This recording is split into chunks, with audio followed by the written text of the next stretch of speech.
Mari kita satu di dalam doa. Bapa, kami mengucap syukur pagi hari ini. Kami akan kembali belajar kebenaran firman Tuhan. Engkau memberkati setiap kami, sehingga firman yang kami belajar pada pagi hari ini, itu menguatkan dan meneguhkan kami di dalam kami menjalani hari-hari ke depan.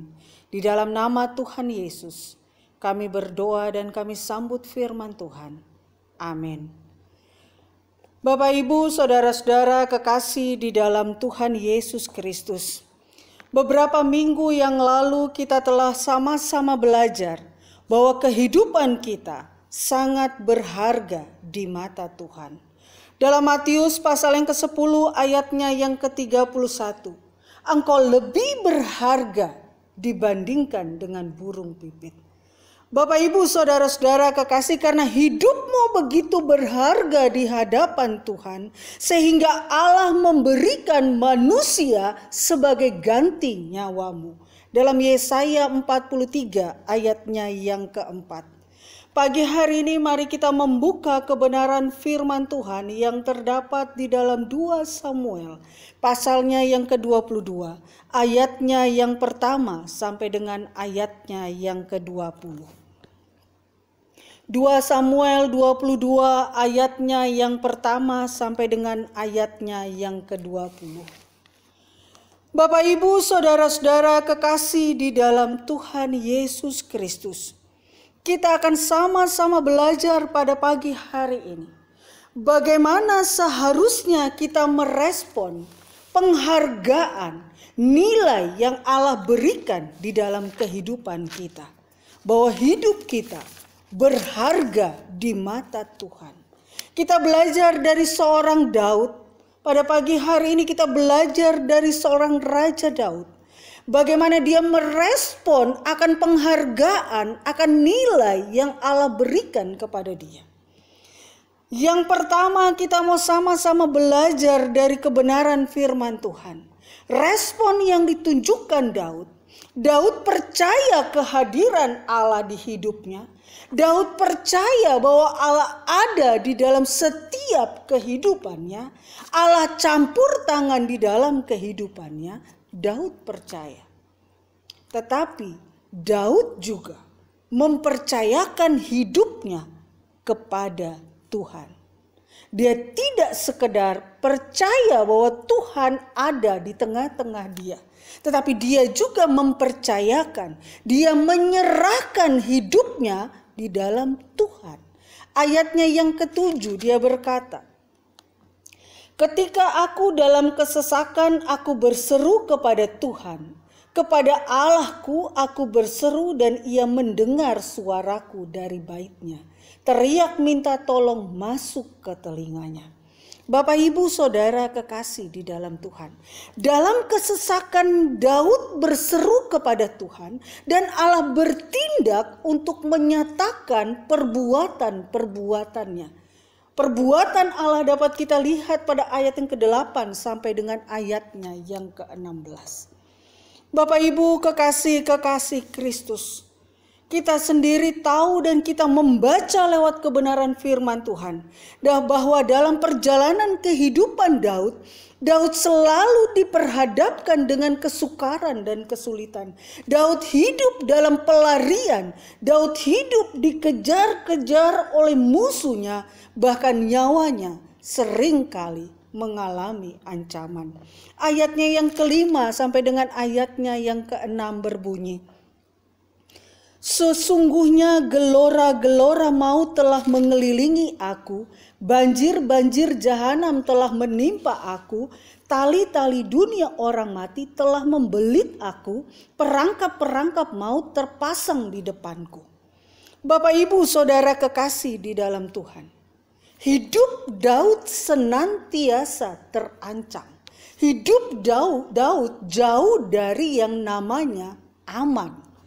Tetapi dia percaya Allah selalu ada di tengah pergumulannya.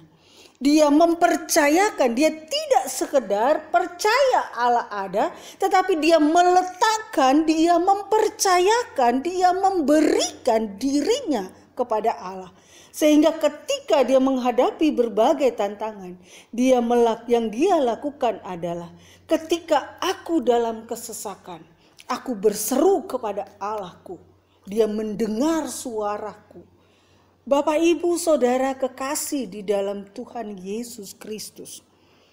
Respon yang Allah kehendaki di dalam kehidupan kita sebagai bentuk ucapan terima kasih atas nilai yang Allah berikan kepada kita adalah bahwa kita tidak sekedar percaya Dia ada di tengah-tengah kita, tapi kita juga harus mempercayakan hidup kita di dalam tangan Dia, sehingga Allah bertindak atas kehidupan dan pergumulan yang diperhadapkan kepada kita.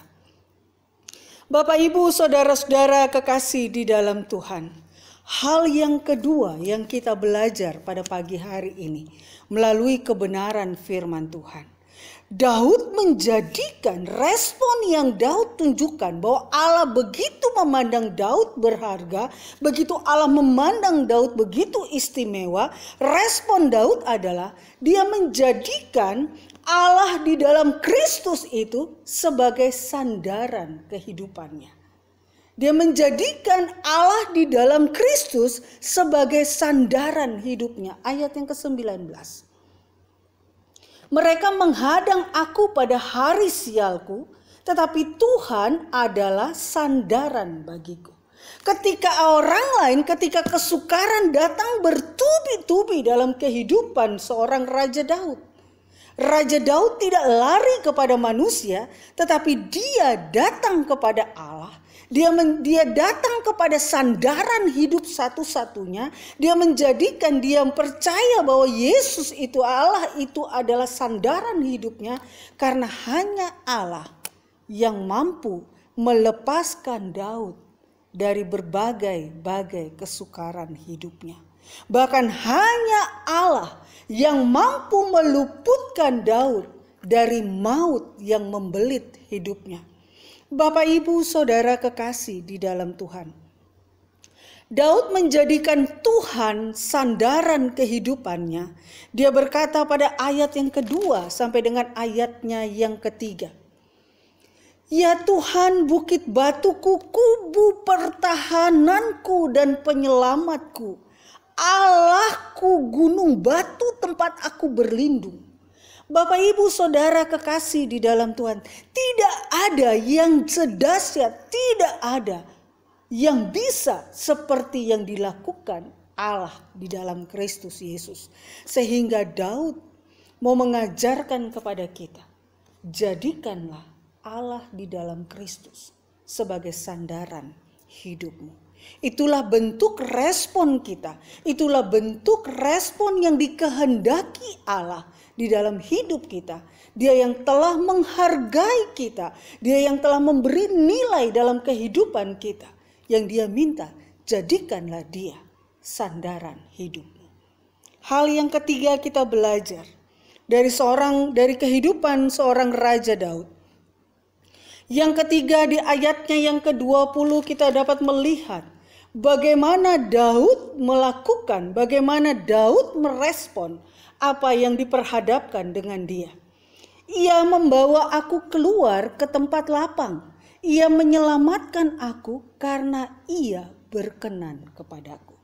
Bapak, Ibu, Saudara kekasih di dalam Tuhan Yesus Kristus, Daud terluputkan dari musuh-musuhnya. Daud terluputkan dari kejaran Saul. Daud diluputkan dari maut yang mengintainya. Daud diluputkan dari pertempuran peperangan yang dihadapinya. Dia tahu bahwa segalanya itu karena Allah yang berkenan. Dan ia mengakui, dia berkata, ia membawa aku keluar ke tempat lapang. Ia menyelamatkan aku karena ia berkenan. Bukan karena Daud hebat sehingga Allah meluputkan dia. Tetapi Allah meluputkan Daud karena Allah berkenan atas Daud. Bapak, Ibu, Saudara kekasih di dalam Tuhan. Respon ketiga yang ditunjukkan Daud.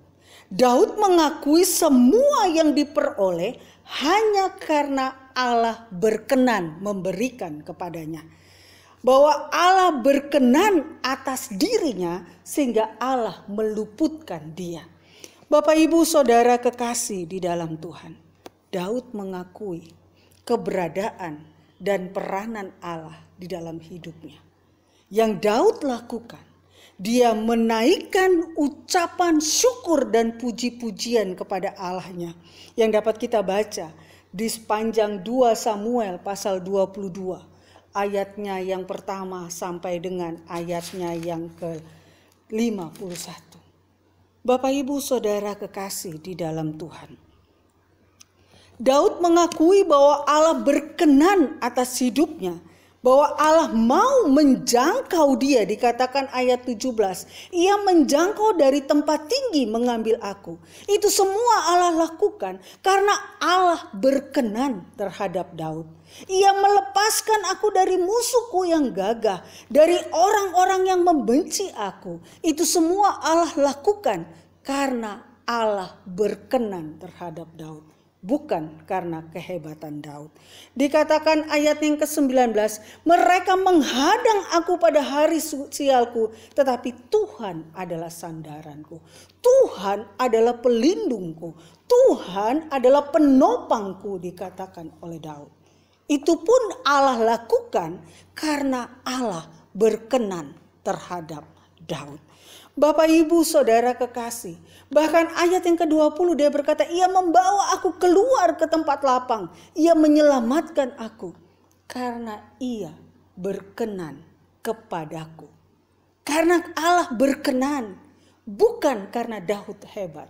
Sehingga yang ketiga, respon ketiga yang dikehendaki Allah, ketika Allah memberikan kita nilai, Allah menghargai hidup kita. Allah berkata bahwa hidupmu begitu penting.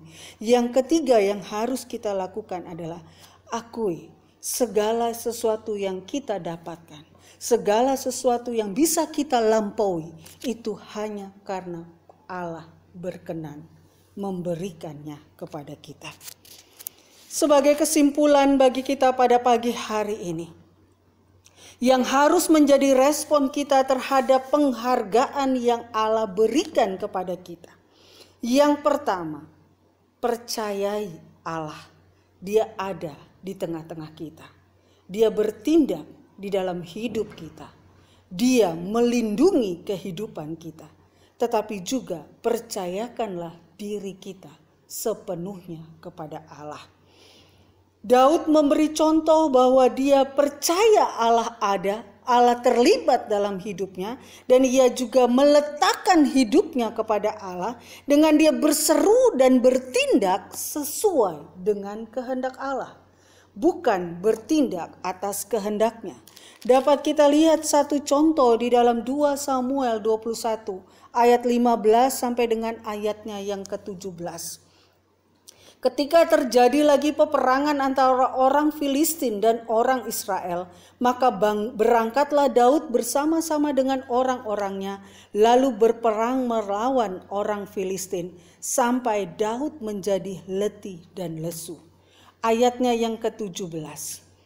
Tetapi Abisai anak Seruya datang menolong Daud, lalu merobohkan dan membunuh orang Filistin itu.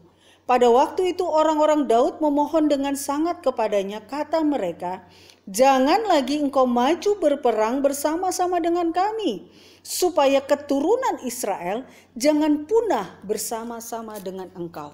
Bapak Ibu Saudara kekasih di dalam Tuhan, Daud berseru kepada Allah, Daud meminta pertolongan kepada Allah, tetapi Daud juga mempercayakan hidupnya kepada Allah. Allah berbicara kepada Daud lewat orang-orang yang ada di sekelilingnya, meminta supaya Daud tidak lagi mengikuti peperangan yang selanjutnya, karena dia sudah menjadi letih dan lesu, sehingga dia harus beristirahat. Dikatakan ayat 17 bagian yang terakhir, supaya keturunan Israel jangan punah bersama-sama dengan engkau. Bapak Ibu Saudara kekasih di dalam Tuhan, berseru dan bertindak sesuai dengan kehendak Allah. Daud berseru minta kekuatan, tetapi dia tahu bahwa dia sedang di dalam kelemahan. Dia tidak mampu lagi, dan Allah memberi nasihat lewat orang-orang di sekitarnya, meminta supaya dia tidak ikut berperang. Bapak, Ibu, Saudara kekasih di dalam Tuhan, sebagai seorang pemimpin, pasti Daud sukar untuk bisa mundur dari situasi itu. Daud tidak mungkin bisa meninggalkan pasukannya bertempur seorang diri. Tetapi karena dia mau menuruti kehendak Allah, Daud menaati Daud mengikuti apa yang dinasehatkan Allah lewat orang-orangnya. Sehingga kita melihat bahwa peperangan itu tidak berhenti. Ayatnya yang ke-17, ayat yang ke-18. Terjadi lagi pertempuran melawan orang Filistin di Gob. Ayat 19, dan terjadi lagi pertempuran melawan orang Filistin. Ayat 20, dan terjadi lagi pertempuran di Gad. Bapak, Ibu, Saudara kekasih, bisa dibayangkan kalau seorang Daud memaksakan kehendaknya untuk tetap berperang. Tidakkah dia akan mati di dalam situasi yang sangat-sangat melelahkan bagi dia? Sehingga kita bisa melihat dari sini, Daud percaya Allah ada. Daud percaya Allah bertindak atas hidupnya, tetapi dia juga dia mempercayakan dirinya kepada Allah dengan mengikuti kehendak Allah lewat firman-Nya. Hal yang kedua, yang harus menjadi respon kita terhadap penghargaan yang Allah berikan kepada kita adalah Tuhan adalah satu-satunya sandaran. Tuhan satu-satunya pedoman di dalam hidup kita. Dan bukti dari percaya kita adalah meletakkan diri kita kepada Allah. Bahwa kita percaya Dia ada dan kita percaya Dia bertindak. Berilah Dia waktu untuk bertindak. Berilah ruang kepada Dia, berilah ruang supaya Allah bertindak atas hidup kita. Dengan kita mendengar suaranya, dengan kita peka mendengar kehendak-Nya, dengan kita berdiam seturut dengan kehendak Allah. Bapak, Ibu, Saudara, yang ketiga respon yang harus kita tunjukkan, respon yang harus menjadi respon kita terhadap penghargaan yang Allah berikan adalah mengakui bahwa segala yang kita peroleh, segala yang kita dapatkan, segala keberhasilan, segala sesuatu yang bisa kita lewati, itu semua bukan karena kemampuan kita, tetapi karena Allah berkenan. Ayatnya yang ke-20, Allah berkenan. Allah menyelamatkan, Allah mengangkat, Allah membawa keluar Daud karena Allah berkenan terhadap Daud. Bapak, Ibu, Saudara kekasih di dalam Tuhan Yesus Kristus. Segala sesuatu yang datang kepada kita, segala sesuatu yang kita dapatkan, segala sesuatu yang kita peroleh, bahkan nafas hidup kita hanya bisa terjadi atas hidup kita jika Allah berkenan. Sehingga kalau kita ada sampai hari ini, itu semua karena Allah berkenan. Dan Allah punya tujuan dalam hidup kita. Kiranya Tuhan Yesus memberkati Bapak, Ibu, Saudara-saudara kekasih di dalam Tuhan. Sehingga kita semua dimampukan untuk merespon dengan benar apa yang Tuhan telah berikan kepada kita. Hidup kita berharga di mata Tuhan. Mari kita meresponnya dengan mempercayai Dia dan meletakkan hidup kita di dalam tangan-Nya. Dan Dialah satu-satunya sandaran, Dialah satu-satunya tempat kita mengadu, Dialah satu-satunya tempat untuk kita berlindung, Dialah satu-satunya tempat pelarian kita. Di sanalah kita mengadu, di sanalah kita berkeluh kesah. Dan ketika kita bisa melewati, akuilah bahwa segala yang terjadi di dalam hidup kita, saksikanlah bahwa segala yang terjadi atas hidup kita, apa yang kita peroleh, bukan karena kuat dan gagah kita, tetapi karena Allah berkenan memberikannya kepada kita. Mari kita berdoa. Bapa, kami naikkan syukur pada hari ini. Sungguh-sungguh kami percaya bahwa hidup kami begitu bernilai di mata-Mu. Hidup kami begitu berharga di mata Tuhan.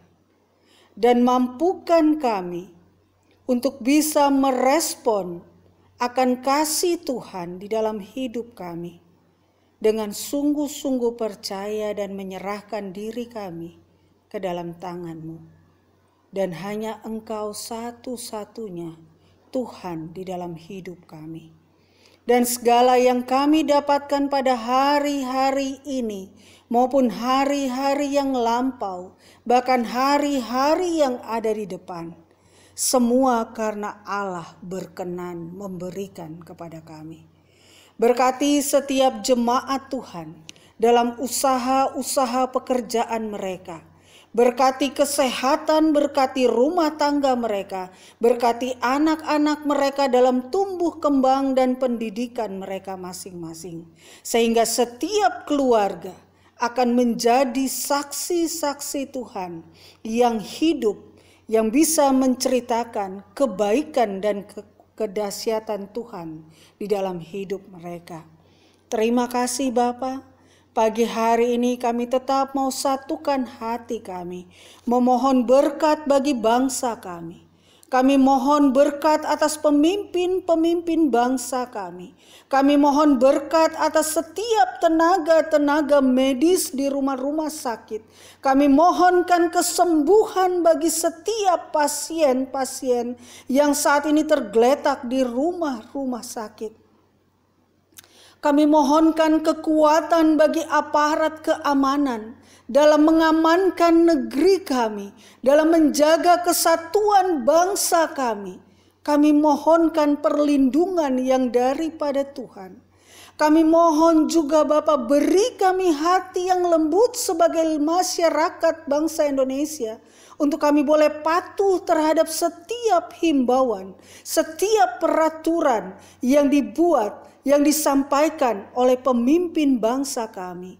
Tuhan berkati bangsa ini. Pulihkan keadaan bangsa ini. Tuhan pulihkan kondisi dunia secara menyeluruh. Dan biarlah setiap orang boleh melihat Engkau ada dan mereka mengakui kedahsyatan-Mu. Terima kasih Bapa. Terima kasih Tuhan Yesus. Bapak, Ibu, saudara-saudara kekasih di dalam Tuhan. Firman telah disampaikan kepadamu pada hari ini.